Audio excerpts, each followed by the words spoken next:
शब्द भगत रविदास जी का सूही रागनी के अंदर है। धन गुरु ग्रंथ साहिब जी के 794 अंग के सुभाईमान इस पावन शब्द दियां विचारां समझण दे लई एक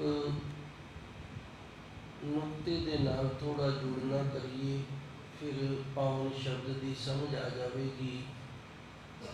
क्योंकि धन गुरबाणी एक बुझारत है। जिवें पुराने समय दे विच बुझारतां पाईयां जांदियां सन ते उस नूं तीव्र बुद्धि वाला मनुख सी जिहड़ा वो समझ लिया करता सी। धन गुरु महाराज जी ने भी किरपा की। मुदामनी महला पंजवा। मुदामनी का अर्थ भी बुझारत होंदा है। ये बुझारत धन गुरु अर्जन देव जी सच्चे सतगुर दी है। थाल विच तीन वस्तु पई। गुरु ग्रंथ साहिब जी महाराज सच्चे सतगुर थाल हन ते इन्हां दे अंदर तीन पदार्थ ने। सत संतोख विचारो। एक तो सत है, सच दे नाल जोड़िया गया, किसी शरीर दे नाल नहीं जोड़िया गया, सानू सच दे नाल जोड़िया गया। संतोख ते सच दे नाल तां ही जुड़िया जाएगा जे संतोख दे विच रवांगे। संतोखी मनुख जिहड़ा वो सच दे नाल जुड़दा है। विद्वानां दा कहना है कि संतोखी मनुख नूं कोई दुखी नहीं कर सकदा ते तरसालू मनुख नूं कोई खुशी नहीं दे सकदा। जिस मनुख दे अंदर तृष्णा है, लालसा है, कामना है, उन्होंने दुनिया के अंदर कोई भी खुश नहीं कर सकता। तुसी 100 दोगे तो उसकी तृष्णा ये हो जाएगी मैनू 200 मिल जाए। तुसी 200 दोगे उनकी तृष्णा होगी मैनू 300 मिल जाए। इस तरह तरशालू मनुख है जिहड़ा उसनूं तुसी आप दे कोलों कुछ दे के खुश नहीं कर सकते। ते संतोखी मनुख है जिहड़ा उन्होंने असी दुखी नहीं कर सकते, क्योंकि उसके अंदर संतोख है तो वह संतोख के नाल सबर के नाल ही जिउना करता है। सत संतोख विचारो। धन गुरबाणी सानू जीवन जिउण दीआं विचारां दिंदी है। जे असी गुरु दीआं विचारां दे नाल जुड़ जाने आ ते जीवन जिहड़ा गुरु विचार वाला बन जाता है, उच्चा ते सुच्चा बन जाता है। सो अज का ये जो पावन शब्द है ये भी एक बुझारत है। उच्चे मंदिर साल रसोई। रसोई कहते हैं जिथे असी लंगर पानी तैयार करते हैं। साल कहते हैं स्थान नूं, जगह नूं जिथे साडा आया गया बैठदा। बैठक भी आख दिंदे अजकल भाई समा बदल के असी ड्राइंग रूम आखण लग गए हैं। मंदिर कहते हैं मकानां नूं जिन्हां दे विच असी वसदे हां, जिन्हां नूं असी अजकल बैडरूम आखदे हां। हुण भगत रविदास जी एक बुझारत पांदे ने भी उच्चे उच्चे असी मकान बना लेने, उन्हां दे विच आए गए दे बैठण दे लई ड्राइंग रूम भी बन गए ने, लंगर पानी दे लई रसोई भी तैयार हो गई है। एक करीब हुण रह न होई, पर जदों मनुख ये शरीर छड्डदा ते फिर एक घड़ी भी कोई इहदे विच उसनूं रहन नहीं दिंदा। इहो तन ऐसा जैसे घास की टाटी। टाटी कहते हैं झुग्गी नूं, झोंपड़ी नूं। ये शरीर की हालत इस तरह की है जिवें कक्खां की झुग्गी होवे।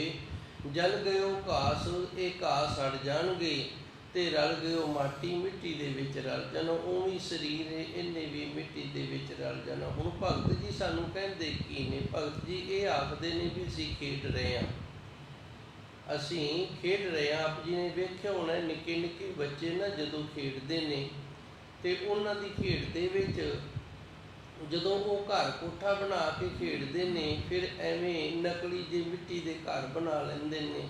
एक घर का मालक बन जाता है, एक खेत जाता है, एक मगर प्रशादा पानी, तो खेत भी एक डक्का जा खड़ा करके मोटर बना लेंदे ने, ते कोई खिडौना जा लैके ट्रैक्टर बना के फिर पहली जी वाहन लग जाते हैं। इस तरह कई बच्चे ने जिहड़े स्कूल खेडते हैं। हुण जदों खेडते हैं एक मास्टर बन जाता है, बाकी बच्चे पढ़न वाले बन जाते हैं। इस तरह भगत जी कहते हैं असी भी खेड रहे हैं, असी भी खेड ही रहे हैं। साडी खेड है जिहड़ी ये थोड़ी वड्डी है, क्योंकि साडा शरीर वड्डा है। बच्चों की खेड छोटी है क्योंकि उन्हां दा शरीर छोटा है। बच्चा खेडदा खेडदा जे गली विच सौ जावे तो वह सेफ नहीं। ਖੇਡਦੇ ਅਸੀਂ ਸਾਰੇ ਹੀ ਹਾਂ, ਬੱਚੇ ਵੀ ਖੇਡਦੇ ਨੇ। ਬੱਚਾ ਖੇਡਦਾ ਖੇਡਦਾ ਜਦੋਂ ਥੱਕ ਜਾਂਦਾ ਹੈ ਨਾ, ਤੇ ਉਹਨੂੰ ਖੇਡਦੇ ਖੇਡਦੇ ਨੂੰ ਜਿੱਥੇ ਨੀਂਦ ਆ ਜਾਂਦੀ ਉੱਥੇ ਹੀ ਸੌਂ ਜਾਂਦਾ ਹੈ। ਜੇ ਗਲੀ ਵਿੱਚ ਸੌਂ ਜਾਵੇ ਜਾਂ ਜਿਹੜੀ ਜਗ੍ਹਾ 'ਤੇ ਉਹ ਖੇਡ ਰਿਹਾ ਉੱਥੇ ਸੌਂ ਜਾਵੇ ਨਾ, ਤੇ ਫਿਰ ਉਹਦਾ ਜੀਵਨ ਜਿਹੜਾ ਉਹ ਸੇਫ ਨਹੀਂ। ਇਹੀ ਬੱਚਾ ਮਾਂ ਦੀ ਗੋਦ ਦੇ ਵਿੱਚ ਜੇ ਖੇਡਦਾ ਖੇਡਦਾ ਸੌਂ ਜਾਵੇ, ਤੇ ਫਿਰ ਇਸ ਦਾ ਜੀਵਨ ਜਿਹੜਾ ਉਹ ਸੇਫ ਹੈ। ਇਸ ਦੀ ਜ਼ਿੰਮੇਦਾਰ ਮਾਂ ਬਣਦੀ, ਕਿਉਂਕਿ ਮਾਂ ਦੀ ਗੋਦ ਦੇ ਵਿੱਚ ਸੁੱਤਾ ਹੈ। ਗੁਰਬਾਣੀ ਸਾਡੀ ਮਾਂ ਹੈ, ਤੇ ਅਸੀਂ ਜਦੋਂ ਗੁਰਬਾਣੀ ਨੂੰ ਪੜ੍ਹਦੇ ਪੜ੍ਹਦੇ ਰਾਤ ਨੂੰ ਸੌਂ ਜਾਂਦੇ ਹਾਂ, ਅਸੀਂ ਮਾਂ ਦੀ ਗੋਦ ਦੇ ਵਿੱਚ ਸੌਂਦੇ ਹਾਂ। ਫਿਰ ਸਾਡੀ ਮਾਂ ਦੀ ਜ਼ਿੰਮੇਦਾਰੀ ਬਣ ਜਾਂਦੀ ਹੈ। ਨਾ ਰਾਤ ਨੂੰ ਸਾਨੂੰ ਮਾੜਾ ਸੁਪਨਾ ਆਏਗਾ, ਨਾ ਰਾਤ ਨੂੰ ਸਾਨੂੰ ਕੋਈ ਡਰ ਆਏਗਾ। ਗੁਰਬਾਣੀ ਸਾਡੀ ਰੱਖਿਆ ਕਰਦੀ ਹੈ। ਤੇ ਜੇ ਭਾਈ ਅਸੀਂ ਟੈਲੀਵਿਜ਼ਨ ਵੇਖਦੇ ਜਾਂ ਹੋਰ ਕਰਤੂਤਾਂ ਕਰਦੇ ਕਰਦੇ ਸੌਂਦੇ ਹਾਂ ਨਾ, ਤੇ ਫਿਰ ਅਸੀਂ ਉਸ ਬੱਚੇ ਦੀ ਤਰ੍ਹਾਂ ਸੌਂ ਗਏ ਹਾਂ ਜਿਹੜਾ ਬੱਚਾ ਖੇਡਦਾ ਖੇਡਦਾ ਗਲੀ 'ਚ ਹੀ ਸੌਂ ਗਿਆ। ਇਹ ਫਰਕ ਹੈ ਰਾਤ ਨੂੰ ਬਾਣੀ ਪੜ੍ਹਨ ਦਾ ਤੇ ਬਿਨਾਂ ਬਾਣੀ ਪੜ੍ਹਨ ਤੋਂ ਸੌਣ ਦਾ। ਮੈਂ ਇੱਕ ਵਾਰੀ ਫਿਰ ਜ਼ਰੂਰ ਦੁਹਰਾਵਾਂਗਾ, ਤਾਂ ਕਿ ਧੰਨ ਗੁਰਬਾਣੀ ਦਾ ਜੋ ਆਸਾ ਹੈ, ਜੋ ਗੁਰੂ ਮਹਾਰਾਜ ਜੀ ਸਾਨੂੰ ਦੱਸਣਾ ਚਾਹੁੰਦੇ ਨੇ, ਉਸ ਗੱਲ ਦੀ ਸਾਨੂੰ ਸਮਝ ਆ ਜਾਵੇ। ਜੇ ਕਿਤੇ ਕਿਰਪਾ ਹੋ ਜਾਵੇ ਤਾਂ ਬੱਚਾ ਸੁਭਾਵਿਕ ਤੌਰ 'ਤੇ ਖੇਡਦਾ ਖੇਡਦਾ ਖੇਡ ਨੂੰ ਇਤਨਾ ਪਿਆਰ ਕਰਦਾ ਹੈ ਕਿ ਉਹ ਉੱਥੇ ਹੀ ਸੌਂ ਜਾਂਦਾ ਹੈ। ਤੇ ਜਦੋਂ ਬੱਚਾ ਖੇਡਦਾ ਖੇਡਦਾ ਸੌਂਦਾ, ਬੱਚਾ ਜਾਂ ਗਲੀ 'ਚ ਖੇਡੇਗਾ ਜਾਂ ਵਿਹੜੇ 'ਚ ਖੇਡੇਗਾ, ਜਿੱਥੇ ਵੀ ਬੱਚਾ ਖੇਡਦਾ ਹੈ ਨਾ, ਉੱਥੇ ਖੇਡਦਾ ਖੇਡਦਾ ਬੱਚਾ ਸੌਂ ਗਿਆ ਤੇ ਉਹ ਸੇਫ ਨਹੀਂ। ਕੋਈ ਵੀ ਜਾਨਵਰ, ਪਸ਼ੂ ਜਾਂ ਹੋਰ ਅਵਾਰਾ ਡੰਗਰ, ਕੁੱਤੇ ਬਿੱਲੇ ਉਸ ਬੱਚੇ ਨੂੰ ਨੁਕਸਾਨ ਕਰ ਸਕਦੇ ਨੇ। ਜੇ ਬੱਚਾ ਖੇਡਦਾ ਖੇਡਦਾ ਮਾਂ ਦੀ ਗੋਦ ਦੇ ਵਿੱਚ ਹੀ ਖੇਡਦਾ ਖੇਡਦਾ ਸੌਂ ਗਿਆ, ਤੇ ਫਿਰ ਉਸ ਦੀ ਜਾਂ ਤਾਂ ਗੋਦੀ 'ਚ ਹੀ ਪਾਈ ਰੱਖੇਗੀ, ਨਹੀਂ ਤੇ ਫਿਰ ਉਹਨੂੰ ਸੋਨੇ ਮੰਜੇ 'ਤੇ ਅੰਦਰ ਕਮਰੇ ਦੇ ਵਿੱਚ ਉੱਤੇ ਪੱਖਾ ਛੱਡ ਕੇ ਸਵਾਏਗੀ। ਮੇਰਾ ਪੁੱਤਰ ਸੌਂ ਗਿਆ ਤੇ ਹੁਣ ਇਹ ਚੰਗੀ ਤਰ੍ਹਾਂ ਵਿਸ਼ਰਾਮ ਕਰ ਲਏ, ਇਹਦਾ ਥਕਾਨ ਹੈ ਥਕੇਵਾਂ ਜਿਹੜਾ ਇਹ ਚੰਗੀ ਤਰ੍ਹਾਂ ਲੈ ਜੇ। ਇਸ ਕਰਕੇ ਧੰਨ ਗੁਰਬਾਣੀ ਨੂੰ ਅਸੀਂ ਰਾਤ ਨੂੰ ਪੜ੍ਹਦੇ ਪੜ੍ਹਦੇ ਸੌਂਦੇ ਹਾਂ। ਕੀਰਤਨ ਸੋਹਲਾ ਜੋ ਗੁਰੂ ਮਹਾਰਾਜ ਜੀ ਨੇ ਮਰਿਆਦਾ ਬਣਾਈ ਹੈ ਨਾ, ਸਾਨੂੰ ਪੜ੍ਹ ਕੇ ਸੌਣਾ ਚਾਹੀਦਾ। ਉਹ ਐਵੇਂ ਨਹੀਂ ਬਣਾਈ। ਇਹ ਜੋ ਮਰਿਆਦਾ ਆਦਿ ਕਾਲ ਤੋਂ ਚੱਲੀਆਂ ਆ ਰਹੀਆਂ ਨੇ, ਇਹ ਐਵੇਂ ਨਹੀਂ। ਸਿਮਰਨ ਕਰਦਿਆਂ ਕਰਦਿਆਂ ਸੋਵਾਂਗੇ ਤੇ ਮਾਂ ਦੀ ਗੋਦ ਦੇ ਵਿੱਚ ਸੋਵਾਂਗੇ, ਸਾਡੀ ਮਾਂ ਸਾਨੂੰ ਸੇਫ ਰੱਖੇਗੀ।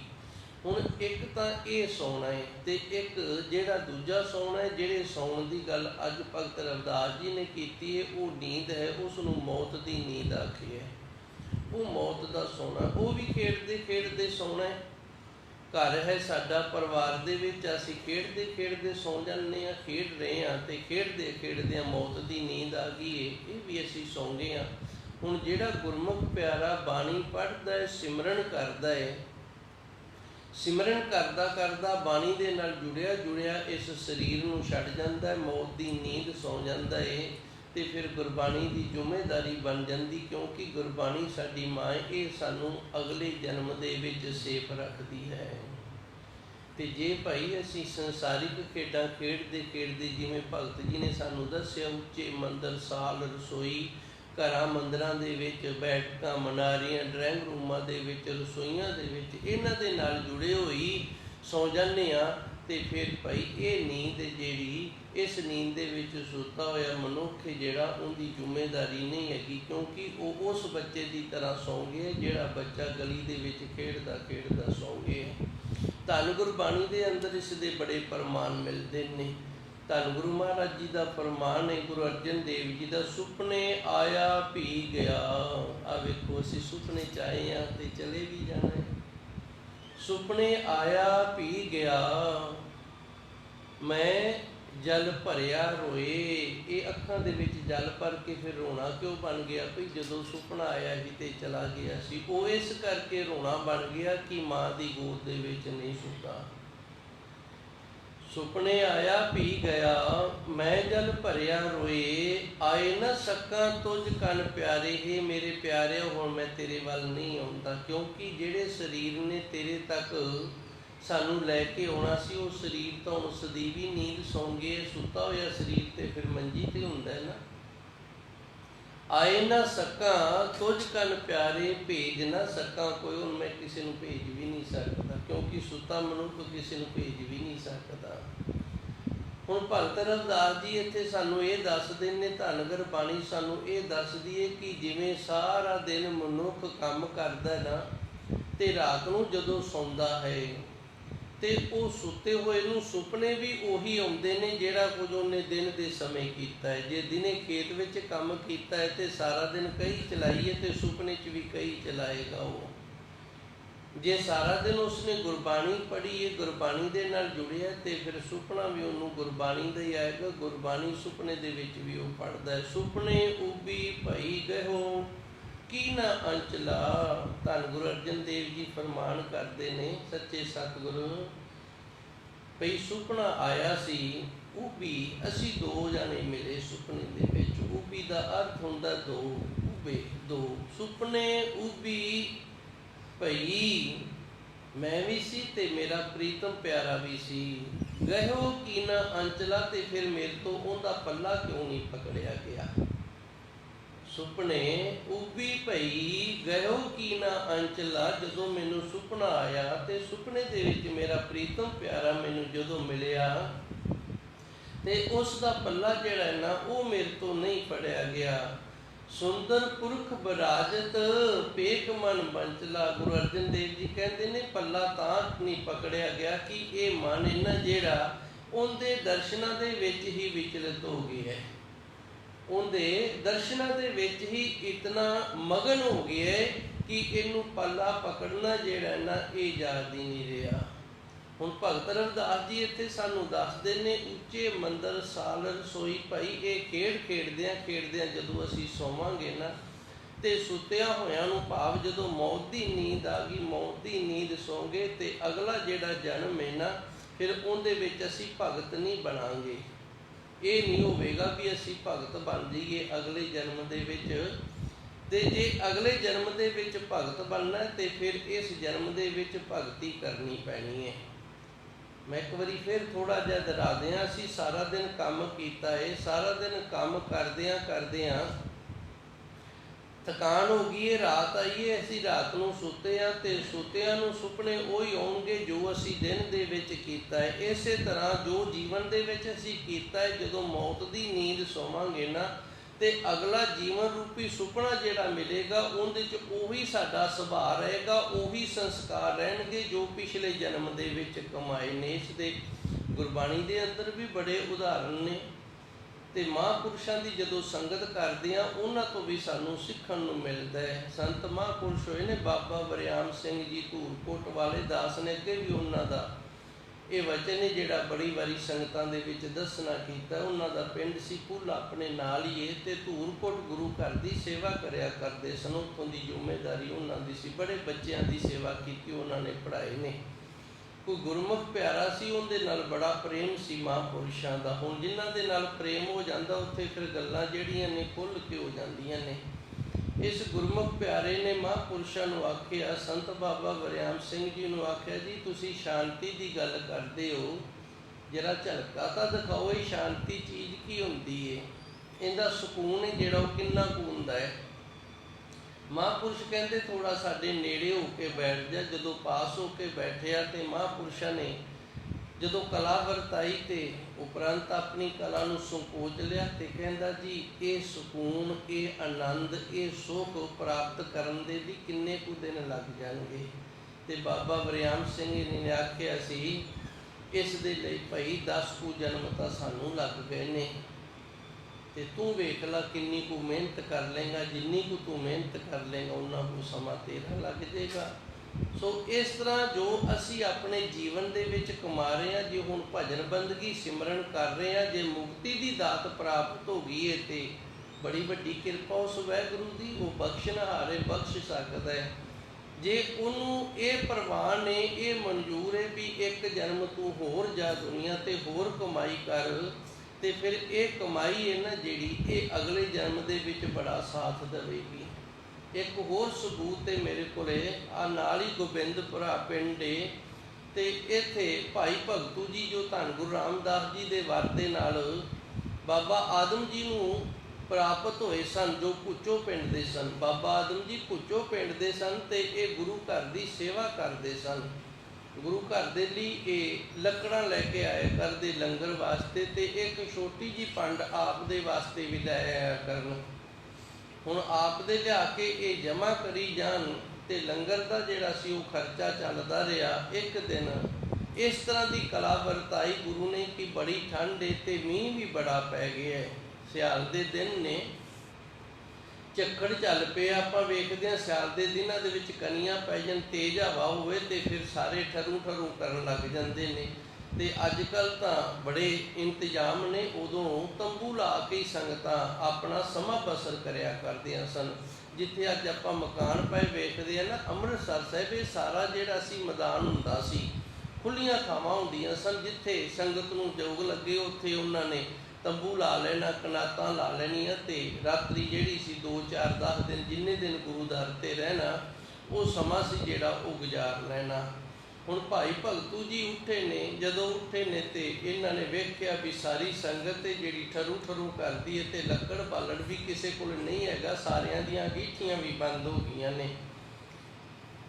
ਭਾਈ ਭਗਤੂ ਜੀ ਨੇ ਆਪਣੇ ਆਸ਼ਰਮ ਦੇ ਵਿੱਚੋਂ ਇਹ ਲੱਕੜਾਂ ਜੋ ਜਮ੍ਹਾਂ ਕੀਤੀਆਂ ਸਨ, ਇਹ ਸਾਰੀ ਸੰਗਤ ਨੂੰ ਵੰਡ ਦਿੱਤੀਆਂ। ਸੰਗਤ ਨੇ ਆਪਣੀਆਂ ਅੰਗੀਠੀਆਂ ਮਚਾ ਲਈਆਂ ਨੇ ਤੇ ਧੰਨ ਗੁਰੂ ਰਾਮਦਾਸ ਸੱਚੇ ਸਤਿਗੁਰੂ ਵੇਖਦੇ ਨੇ ਵੀ ਕਿਸੇ ਗੁਰਮੁਖ ਪਿਆਰੇ ਨੇ ਸੇਵਾ ਕੀਤੀ ਹੈ। ਸਾਖੀ ਲੰਮੀ ਹੈ, ਮੈਂ ਸਿਰਫ ਸਮਝਣ ਤੇ ਸਮਝਾਉਣ ਦੇ ਯਤਨ ਦੇ ਨਾਲ ਹੀ ਥੋੜ੍ਹੀਆਂ ਵਿਚਾਰਾਂ ਸੰਕੋਚ ਕਰ ਰਿਹਾ। ਧੰਨ ਗੁਰੂ ਰਾਮਦਾਸ ਜੀ ਨੇ ਫਿਰ ਭਾਈ ਆਦਮ ਜੀ ਨੂੰ ਸੱਦ ਲਿਆ। ਆ ਜਾ ਭਾਈ ਆਦਮ ਜੀ, ਤੁਸੀਂ ਸੇਵਾ ਕੀਤੀ ਹੈ, ਤੁਹਾਡੀ ਸੇਵਾ ਪ੍ਰਵਾਨ ਹੈ, ਤੁਸੀਂ ਮੰਗਣਾ ਕਰੋ।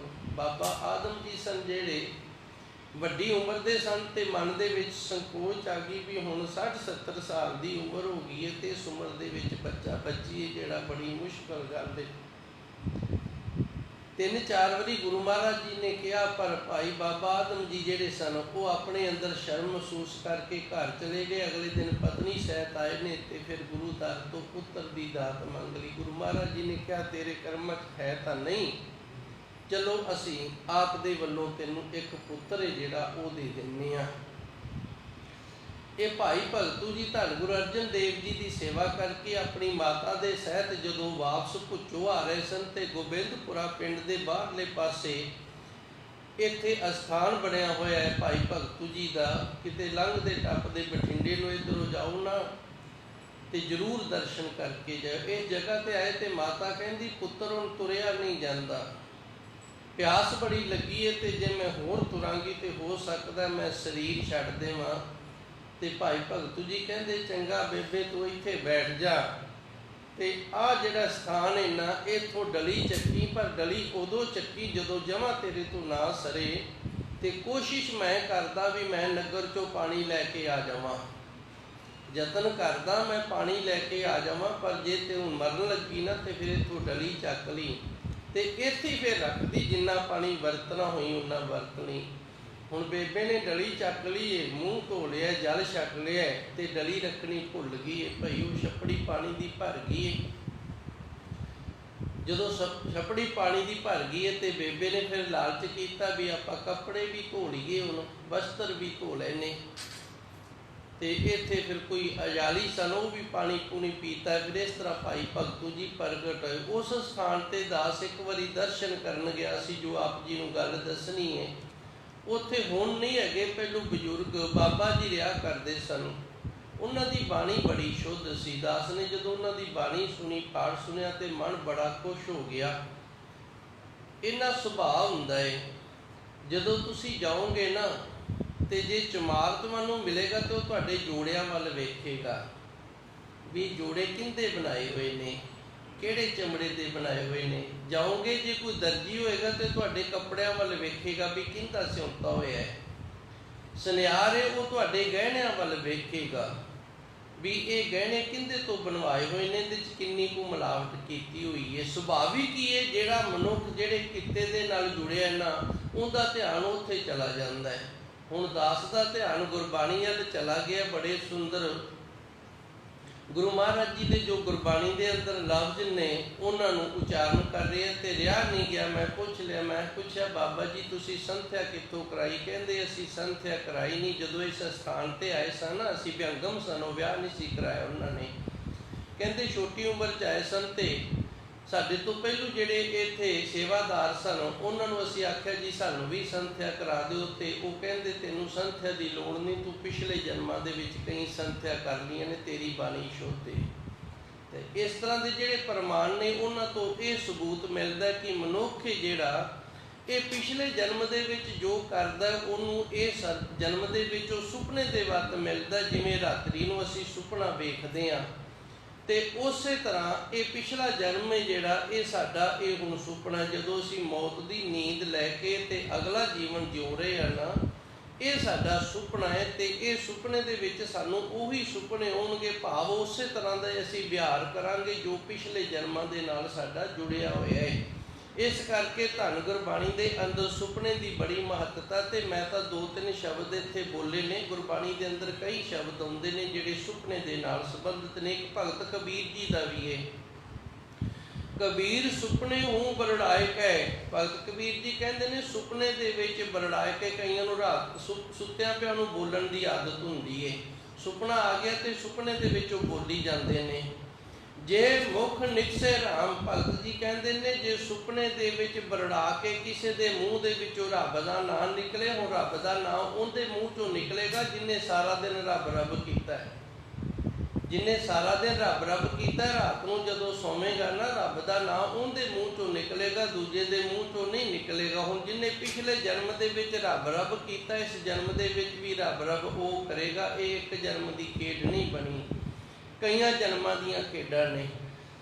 ਤਾਂ ਕਿ ਪਗ ਕੀ ਪਾਣਹੀ, ਭਗਤ ਕਬੀਰ ਜੀ ਕਹਿੰਦੇ ਨੇ ਜਿਹੜੇ ਵਾਹਿਗੁਰੂ ਵਾਹਿਗੁਰੂ ਕਰਨ ਵਾਲੇ ਨੇ, ਜੇ ਸੁੱਤੇ ਪਏ ਵੀ ਉਹ ਵਾਹਿਗੁਰੂ ਵਾਹਿਗੁਰੂ ਕਰਦੇ ਨੇ, ਰੱਬ ਦਾ ਨਾਂ ਲੈਂਦੇ ਨੇ, ਤੇ ਫਿਰ ਉਹਨਾਂ ਦੇ ਚਰਨਾਂ ਦੇ ਵਿੱਚ ਪਾਣ ਵਾਲੇ ਜਿਹੜੇ ਜੋੜੇ ਨੇ ਨਾ, ਮੇਰੇ ਤਨ ਕੋ ਚਾਮ, ਕਹਿੰਦਾ ਮੇਰੇ ਸਰੀਰ ਦੀ ਚਮੜੀ ਦੇ ਜੇ ਬਣਾਏ ਜਾਣ ਤੇ ਫਿਰ ਮੈਂ ਕਰਤਾਰਥ ਹੋ ਜਾਵਾਂ, ਫਿਰ ਮੈਂ ਨਿਹਾਲ ਹੋ ਜਾਵਾਂ।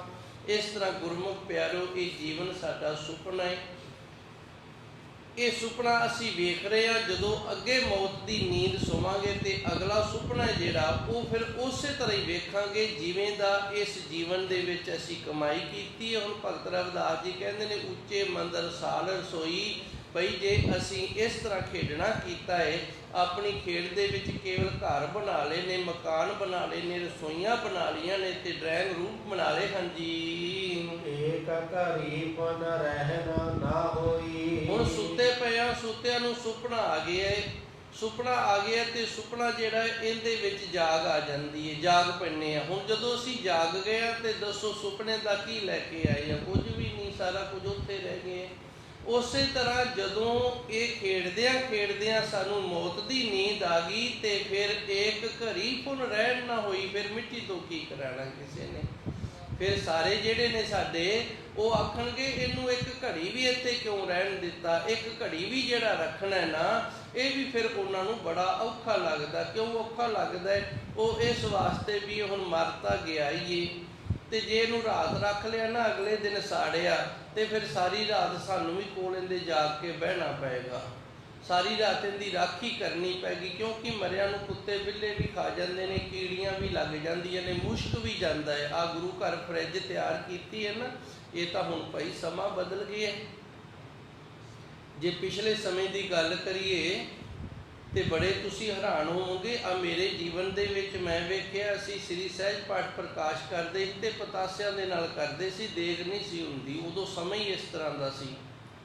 ਸਿਰਫ ਭੋਗ ਵਾਲੇ ਦਿਨ ਹੀ ਦੇਗ ਤਿਆਰ ਕੀਤੀ ਜਾਂਦੀ ਸੀ। ਤੇ ਧੰਨ ਗੁਰੂ ਗ੍ਰੰਥ ਸਾਹਿਬ ਜੀ ਕੱਚੇ ਦਰਬਾਰ ਸਾਹਿਬ ਹੋਇਆ ਕਰਦੇ ਸਨ। ਉਹਨਾਂ ਕੱਚੇ ਦਰਬਾਰ ਸਾਹਿਬ ਦੇ ਵਿੱਚ ਇੱਕ ਅਲਮਾਰੀ ਹੁੰਦੀ ਸੀ ਤੇ ਉਹਦੇ ਵਿੱਚ ਧੰਨ ਗੁਰੂ ਮਹਾਰਾਜ ਜੀ ਦਾ ਰਾਤ ਨੂੰ ਸੁਖਾਸਨ ਕਰਦੇ। ਤੇ ਹੁਣ ਤਾਂ ਭਾਈ ਸਾਨੂੰ ਸੁੱਖ ਸੁਵਿਧਾ ਬੜੀਆਂ ਬਣ ਗਈਆਂ ਨੇ, ਅਸੀਂ ਸੱਚਖੰਡ ਤਿਆਰ ਕਰ ਲਏ ਨੇ, ਪੱਖੇ ਨੇ। ਤੇ ਉਦੋਂ ਦਰਬਾਰ ਸਾਹਿਬ ਦੇ ਵਿੱਚ ਕਿੱਲੀਆਂ ਹੁੰਦੀਆਂ ਤੇ ਇੱਥੇ ਗੁਰੂ ਘਰ ਵੀ ਮੈਂ ਵੇਖੇ, ਇੱਕ ਦਿਨ ਇੱਧਰ ਪਏ ਆ, ਸਟੋਰ ਦੇ ਵਿੱਚ ਵੱਡੇ ਵੱਡੇ ਪੱਖੇ ਹੁੰਦੇ ਸਨ ਤੇ ਕੁਝ ਸੇਵਾਦਾਰ ਜਿਹੜੇ ਸਨ ਉਹ ਪੱਖੇ ਝੱਲਿਆ ਕਰਦੇ ਸਨ ਸੰਗਤ ਨੂੰ ਗਰਮੀ ਦੇ ਲਈ। ਤੇ ਅੱਜ ਕੱਲ੍ਹ ਹੁਣ ਜਿਹੜਾ ਸਮਾਂ ਬੜਾ ਫਾਰਵਰਡ ਹੋ ਗਿਆ, ਬੜਾ ਤਰੱਕੀ ਸਾਇੰਸ ਜੋਗੇ ਨੂੰ ਆਖ ਦਿੰਦੇ ਨੇ, ਕਿਉਂਕਿ ਦਾਸ ਨੇ ਕੱਲ੍ਹ ਪਰਸੋਂ ਵੀ ਗੱਲ ਕੀਤੀ ਸੀ 100 ਸਾਲ ਤੋਂ ਪੀੜ੍ਹੀ ਬਦਲਦੀ ਹੈ। ਜਿਵੇਂ ਸਾਡੀਆਂ ਪੀੜ੍ਹੀਆਂ ਬਦਲਦੀਆਂ ਨਾ ਮੇਰਾ ਪਿਓ ਦਾਦਾ ਸੀ ਉਹ ਮਰ ਗਿਆ, ਮੇਰੇ ਪਿਓ ਦੀ ਪੀੜ੍ਹੀ ਆ ਗਈ। ਹੁਣ ਮੇਰੇ ਦਾਦੇ ਦੇ ਜਿਹੜੇ ਖਿਆਲ ਸਨ ਉਹਦੇ ਨਾਲ ਸਨ, ਜਿਵੇਂ ਉਹਦੇ ਤੋਂ ਆਪ ਦੀ ਸੰਤਾਨ ਨੂੰ ਪਾਲਿਆ ਗਿਆ ਉਹਨੇ ਪਾਲ ਲਿਆ। ਫਿਰ ਮੇਰੇ ਪਿਤਾ ਦੇ ਜਿਹੜੇ ਖਿਆਲ ਸਨ ਉਹ ਭਈ ਉਹਦੇ ਨਾਲ ਸਨ, ਉਹਦੇ ਤੋਂ ਜਿਵੇਂ ਸਾਨੂੰ ਪਾਲਿਆ ਗਿਆ ਉਹਨੇ ਪਾਲ ਲਿਆ। ਫਿਰ ਅੱਗੋਂ ਮੇਰੀ ਵਾਰੀ ਆ ਗਈ, ਹੁਣ ਮੇਰੇ ਖਿਆਲ ਮੇਰੇ ਨਾਲ ਨੇ, ਮੇਰੇ ਤੋਂ ਜਿਵੇਂ ਮੇਰੇ ਪਰਿਵਾਰ ਨੂੰ ਪਾਲਿਆ ਗਿਆ ਮੈਂ ਪਾਲ ਲਿਆ। ਹੁਣ ਮੈਂ ਸਾਰਾ ਕੁਝ ਛੱਡੀ ਬੈਠਾ ਤੇ ਮੇਰਾ ਅੱਗੇ ਪੁੱਤਰ ਹੈ, ਉਹਦੀ ਪੀੜ੍ਹੀ ਆ ਗਈ। ਇਵੇਂ ਸਦੀ ਜਿਹੜੀ ਬਦਲਦੀ ਹੈ ਯੁੱਗ ਦੀ ਪੀੜ੍ਹੀ ਬਦਲਦੀ ਹੈ। ਜੋਗੇ ਜਿਹੜਾ ਜਿਹਨੂੰ ਆਪਾਂ ਹੁਣ ਕਲਯੁਗ ਆਖਦੇ ਹਾਂ ਜਾਂ ਸਤਯੁਗ ਆਖਦੇ ਸਾਂ, ਇਹ ਸਦੀ ਬਦਲ ਗਈ, ਇਹਦੀ ਪੀੜ੍ਹੀ ਬਦਲ ਗਈ ਹੈ। ਜਦੋਂ 100 ਸਾਲ ਪੂਰਾ ਹੋ ਜਾਂਦਾ ਤੇ ਪਰਿਵਰਤਨ ਆਉਂਦਾ ਹੈ। ਜਦੋਂ 100 ਸਾਲ ਪੂਰਾ ਹੋ ਜਾਂਦਾ ਉਦੋਂ ਪਰਿਵਰਤਨ ਹੁੰਦਾ ਸਮਾਜ ਦੇ ਵਿੱਚ। ਪਹਿਲੂ ਕੁਝ ਹੋਰ ਹੁੰਦਾ ਤੇ ਅਗਲੀ ਸਦੀ ਦੇ ਵਿੱਚ ਫਿਰ ਕੁਝ ਹੋਰ ਹੋਣ ਲੱਗ ਜਾਂਦਾ। ਇਸ ਤਰ੍ਹਾਂ ਇਹ ਹੁਣ ਪਰਿਵਰਤਨ ਹੋਣ ਕਰਕੇ ਅੱਜ ਸਾਡੇ ਕੋਲ ਬਿਜਲੀ ਦੀਆਂ ਫਰਿੱਜਾਂ ਨੇ ਤੇ ਅਸੀਂ ਮੁਰਦਿਆਂ ਨੂੰ ਰੱਖ ਦਿੰਦੇ ਹਾਂ ਵੀ ਇਹ ਮੁਸ਼ਕਲ ਨਾ। ਪਹਿਲੂ ਕੀ ਕਰਿਆ ਕਰਦੇ ਸਨ, ਜਾਂ ਤਾਂ ਭਾਈ ਨਿੰਮ ਦੀਆਂ ਟਾਹਣੀਆਂ ਤੋੜ ਕੇ ਨਾ ਉਹ ਰੱਖੀਆਂ ਜਾਂਦੀਆਂ, ਤੇ ਜਾਂ ਫਿਰ ਚਾਰੇ ਪਾਸੇ ਹਲਦੀ ਸੀ ਜਿਹੜੀ ਉਹ ਖਿਲਾਰੀ ਜਾਂਦੀ ਵੀ ਕੀੜੀਆਂ ਨਾ ਇਹਨੂੰ ਲੱਗ ਜਾਣ। ਫਿਰ ਹੌਲੀ ਹੌਲੀ ਨਾ ਜਿਹੜੀ ਬਰਫ਼ ਸੀ ਇਹਦਾ ਇੰਤਜ਼ਾਮ ਹੋ ਗਿਆ। ਪਹਿਲੂ ਬਰਫ਼ ਵੀ ਨਹੀਂ ਸੀ ਮਿਲਦੀ, ਪਹਿਲੂ ਬਰਫ਼ ਨਹੀਂ ਸੀ ਮਿਲਦੀ, ਜਾਂ ਤਾਂ ਨਿੰਮ ਦੀਆਂ ਟਾਹਣੀਆਂ ਤੇ ਜਾਂ ਹਲਦੀ ਹੁੰਦੀ ਸੀ, ਤੇ ਬਸ ਥੋੜ੍ਹਾ ਜਿਹਾ ਸੀਮਿਤ ਜਿਹਾ ਸਮਾਂ ਹੁੰਦਾ ਸੀ। ਗਰਮੀਆਂ ਦੇ ਵਿੱਚ ਤਾਂ ਬਸ ਇੱਕ ਦਿਨ ਜਾਂ ਇੱਕ ਰਾਤ ਹੀ ਰੱਖਣਾ ਬੜਾ ਔਖਾ ਹੋ ਜਾਂਦਾ ਸੀ। ਅਗਲਾ ਦਿਨ ਜਿਹੜਾ ਸੀ ਉਦੋਂ ਸੰਸਕਾਰ ਕਰਨ ਦੇ ਲਈ ਅਸੀਂ ਮਜਬੂਰ ਹੋ ਜਾਂਦੇ ਸਾਂ ਵੀ ਇਸ ਤੋਂ ਬਾਅਦ ਤਾਂ ਫਿਰ ਇਹਦੇ ਕੋਲ ਨਹੀਂ ਖੜਾ ਜਾਣਾ। ਤੇ ਹੁਣ ਸਮਾਂ ਜਿਹੜਾ ਇਹ ਬਦਲ ਗਿਆ, ਇਹ ਘੜੀ ਹੁਣ ਰਹਿਣ ਨਾ ਹੋਈ। ਹੁਣ ਭਗਤ ਜੀ ਕਹਿੰਦੇ ਨੇ ਜਦੋਂ ਖੇਡਦਾ ਖੇਡਦਾ ਤੂੰ ਸੌਂ ਗਿਆ ਨਾ ਮਿੱਤਰਾ, ਤੈਨੂੰ ਮੌਤ ਦੀ ਨੀਂਦ ਆ ਗਈ, ਤੇ ਫਿਰ ਇਹ ਜਿਹੜਾ ਤੇਰਾ ਸਰੀਰ ਹੈ ਇਹਨੂੰ ਇੱਕ ਘੜੀ ਵੀ ਕਿਸੇ ਨੇ ਰਹਿਣ ਨਹੀਂ ਦੇਣਾ ਹੈ ਜੀ। ਇਹ ਤਨ ਐਸਾ ਜੈਸੇ ਘਾਸ ਕੀ ਟਾਟੀ। ਕੁਝ ਚੀਜ਼ਾਂ ਹੁੰਦੀਆਂ ਨੇ ਉਹ ਜਦੋਂ ਮੱਚਦੀਆਂ ਨੇ ਨਾ ਉਹਨਾਂ ਨੂੰ ਸਾੜਨਾ ਪੈਂਦਾ ਤੇ ਉਹਨਾਂ ਦੇ ਲਈ ਫਿਰ ਯਤਨ ਕਰਨਾ ਪੈਂਦਾ ਹੈ, ਤੇ ਯਤਨ ਦੇ ਨਾਲ ਖੇਚਲਾ ਦੇ ਨਾਲ ਉਹ ਸੜਦੀਆਂ ਨੇ। ਕੁਝ ਚੀਜ਼ਾਂ ਨੇ ਉਹ ਸੜਦੀਆਂ ਹੀ ਨਹੀਂ। ਤੇ ਜਿਹੜਾ ਘਾਹ ਫੂਸ ਹੈ ਨਾ, ਆਪਾਂ ਵੇਖੋ ਜ਼ਿਮੀਂਦਾਰ ਆ ਹੁਣ ਕਣਕ ਵੱਢ ਲਈਏ ਤੇ ਵੱਟਾ ਬੰਨੇ ਜਿਹੜੇ ਨੇ ਉਹ ਛਾਂਗਾਂਗੇ, ਜਿਹੜਾ ਘਾਹ ਹੋਏਗਾ ਉਹਨੂੰ ਚੁੱਕ ਕੇ ਢੇਰੀ ਲਾ ਦਿਆਂਗੇ, ਤੇ ਕੁਝ ਗਰਮੀ ਦਾ ਜ਼ੋਰ ਹੋਏਗਾ, ਕੁਝ ਘਾਹ ਜਿਹੜਾ ਇਹਦਾ ਮਾਜ ਨਹੀਂ ਇਸ ਤਰ੍ਹਾਂ ਦਾ ਹੁੰਦਾ, ਮਾੜੀ ਜੀ ਸੀਖ ਲਾਏ ਮੱਚ ਪੈਂਦਾ। ਤੇ ਆਪਣੀ ਹੁਣ ਬਿਜਲੀ ਬੰਦ ਕਰਦੇ ਨੇ ਨਾ ਵੀ ਕੋਈ ਚੰਗਿਆੜਾ ਨਾ ਡਿੱਗ ਪਵੇ ਤੇ ਕਿਤੇ ਨੁਕਸਾਨ ਨਾ ਹੋਵੇ। ਇਹ ਘਾਹ ਹੈ ਜਿਹੜਾ ਇਹਦੇ ਨਾਲ ਤੁਲਨਾ ਕੀਤੀ ਗਈ ਹੈ ਸਰੀਰ ਦੀ, ਵੀ ਜਿਹੜੇ ਘਾਹ ਛੇਤੀ ਛੇਤੀ ਮੱਚ ਜਾਂਦਾ ਇਹਦਾ ਮਾਜਨਾ ਨਹੀਂ ਹੈਗਾ, ਅੱਗ ਦੇ ਸੇਕ ਨੂੰ ਨਹੀਂ ਸਹਾਰ ਸਕਦਾ। ਉਸੇ ਤਰ੍ਹਾਂ ਤੇਰੇ ਸਰੀਰ ਦਾ ਵੀ ਮਿੱਤਰਾ ਮਾਜਨਾ ਕੋਈ ਨਹੀਂ। ਇਹੋ ਤਨ ਐਸਾ ਇਹ ਸਰੀਰ ਦਾ ਇੰਨਾ ਕੁ ਮਾਜਨਾ ਹੈ, ਇੰਨੀ ਛੇਤੀ ਇਹ ਮੱਚ ਜਾਂਦਾ, ਇੰਨੀ ਛੇਤੀ ਛੱਡ ਜਾਂਦਾ ਹੈ ਜਿਵੇਂ ਘਾਹ ਦੀ ਬਣੀ ਹੋਈ ਝੁੱਗੀ ਨੂੰ ਅੱਗ ਲੱਗ ਜਾਏ ਤੇ ਵੇਖਦਿਆਂ ਵੇਖਦਿਆਂ ਸੜ ਜਾਂਦੀ ਹੈ ਜੀ। ਜਲ ਗਇਓ ਘਾਸ ਰਲ ਗਇਓ ਮਾਟੀ। ਹੁਣ ਘਾਹ ਸੜਦਾ ਤੇ ਉਹਦਾ ਕੀ ਬਣਦਾ, ਮਿੱਟੀ ਬਣ ਜਾਂਦਾ। ਸੁਆਹ ਹੈ, ਸੁਆਹ ਨੂੰ ਫਿਰ ਮਿੱਟੀ ਖਾ ਜਾਂਦੀ ਹੈ, ਮਿੱਟੀ ਦਾ ਰੂਪ ਹੋ ਜਾਂਦਾ ਹੈ। ਉਸੇ ਤਰ੍ਹਾਂ ਸਰੀਰ ਜਦੋਂ ਸੜ ਗਿਆ ਤੇ ਕੀ ਹੋ ਗਿਆ, ਸੁਆਹ ਹੋ ਗਏ। ਸੁਆਹ ਜਿਹੜੀ ਇਹ ਫਿਰ ਮਿੱਟੀ ਦਾ ਰੂਪ ਹੋ ਜਾਂਦਾ ਹੈ। ਇਹ 5 ਤੱਤਾਂ ਦਾ ਬਣਿਆ, ਇਹਦੇ ਵਿੱਚ ਪਾਣੀ ਵੀ ਹੈ, ਅੱਗ ਵੀ ਹੈ, ਇਹਦੇ ਵਿੱਚ ਹਵਾ ਵੀ ਹੈ। ਇਹ 5 ਤੱਤ ਨੇ। ਇਹ 5 ਤੱਤ ਨੇ ਜਿਹੜੇ ਜਦੋਂ ਮੱਚਦਾ ਹੈ ਤੇ ਅੱਗ ਦੇ ਜ਼ੋਰ ਦੇ ਨਾਲ ਪਾਣੀ ਭਾਫ ਬਣ ਕੇ ਤੇ ਪਾਣੀ 'ਚ ਮਿਲ ਜਾਂਦਾ, ਜਲ ਵਾਸ਼ਪ ਬਣ ਜਾਂਦਾ ਹੈ। ਸਾਇੰਸ ਜੋਗੇ ਨੂੰ ਜਲ ਵਾਸ਼ਪ ਆਖਦਾ ਵੀ ਹਵਾ ਦੇ ਵਿੱਚ ਮਿਲ ਗਿਆ। ਉਸ ਤੋਂ ਉਪਰੰਤ ਹਵਾ 'ਚ ਮਿਲ ਜਾਂਦੀ ਹੈ। ਤੁਸੀਂ ਵੇਖੋਗੇ ਜੇ ਖਿਆਲ ਕੀਤਾ ਤਾਂ ਠੀਕ ਹੈ, ਜੇ ਨਹੀਂ ਖਿਆਲ ਕੀਤਾ ਨਾ ਤੇ ਜਦੋਂ ਕੋਈ ਮੁਰਦਾ ਸੜਦਾ ਹੋਵੇ ਉਹਦੇ ਨੇੜੇ ਹੋ ਕੇ ਵੇਖਿਓ, ਉਹਦੇ 'ਚੋਂ ਨਾ ਇਸ ਤਰ੍ਹਾਂ ਦੀਆਂ ਆਵਾਜ਼ਾਂ ਆਉਂਦੀਆਂ ਨੇ ਜਿਵੇਂ ਨਾ ਕੋਈ ਚੀਜ਼ ਮੱਚ ਰਹੀ ਹੋਵੇ ਤੇ ਉਹਦੇ ਵਿੱਚ ਕੋਈ ਫੂਕ ਮਾਰ ਰਿਹਾ ਹੋਵੇ। ਉਹ ਹੁਣ ਹਵਾ ਜਿਹੜੀ ਸਾਡੇ ਅੰਦਰ ਦੀ ਉਹ ਨਿਕਲਦੀ ਹੈ, ਜਿਹੜੀ ਸਾਡੇ ਅੰਦਰ ਦੀ ਹਵਾ ਹੈ ਨਾ ਉਹ ਨਿਕਲਦੀ ਹੈ। ਸਿਆਣੇ ਮਨੁੱਖ ਨੇ ਜਿਹੜੇ ਉਹਨਾਂ ਨੇ ਜ਼ਰੂਰ ਇਸ ਤਰ੍ਹਾਂ ਦਾ ਕੌਤਕ ਵੇਖਿਆ ਹੋਣਾ ਹੈ। ਇਸ ਤਰ੍ਹਾਂ ਹੁਣ ਸਰੀਰ ਦੇ ਵਿੱਚੋਂ 5 ਤੱਤ ਨੇ ਜਿਹੜੇ ਉਹ ਨਿਕਲ ਗਏ ਨੇ, ਆਪੋ ਆਪਣੇ ਰੂਪ ਦੇ ਵਿੱਚ ਹੋ ਗਏ ਨੇ ਦੁਬਾਰਾ ਫਿਰ। ਤੇ ਬਾਕੀ ਜਿਹੜਾ ਵੀ ਮਿੱਟੀ ਤੱਤ ਸੀ ਉਹ ਸੁਆਹ ਬਣ ਕੇ ਫਿਰ ਮਿੱਟੀ ਦੇ ਵਿੱਚ ਰਲ ਗਿਆ ਹੈ ਜੀ। ਰਹਾਉ ਭਾਈ ਬੰਧਕ ਤੁਮ ਸਹੀਰਾ। ਵਿਸ਼ਰਾਮ ਲਾ ਕੇ ਗੁਰੂ ਮਹਾਰਾਜ ਜੀ ਰਹਿਮਤ ਕਰਦੇ ਨੇ। ਭਾਈ ਭਰਾ ਬੰਧ, ਬੰਧ ਦੇ ਵਿੱਚ ਸਾਡੇ ਸੰਬੰਧੀ ਆ ਜਾਂਦੇ ਨੇ। ਕੁਟੰਬ, ਕੁਟੰਬ ਕਹਿੰਦੇ ਨੇ ਪਰਿਵਾਰ ਨੂੰ। ਸਹੇਰਾ, ਸਹੇਰਾ ਕਹਿੰਦੇ ਨੇ, ਹੀਰਾ ਦਾ ਅਰਥ ਹੁੰਦਾ ਵੇਖਣਾ। ਹੀਰਾ ਦਾ ਅਰਥ ਹੈ ਵੇਖਣਾ, ਤੇ ਸੱਸਾ ਜਦੋਂ ਨਾਲ ਲੱਗਿਆ ਨਾ ਚੰਗਾ ਵੇਖਣਾ। ਹੁਣ ਚੰਗਾ ਕੌਣ ਵੇਖਦਾ? ਜਿਹੜਾ ਸਾਡਾ ਸੱਜਣ ਮਿੱਤਰ ਹੋਵੇ, ਉਹ ਸਾਡੇ ਵੱਲ ਚੰਗਾ ਵੇਖਦਾ। ਸੇਰਾ ਦਾ ਅਰਥ ਫਿਰ ਕਰ ਲੈਂਦੇ ਨੇ ਮਿੱਤਰ ਸੱਜਣ।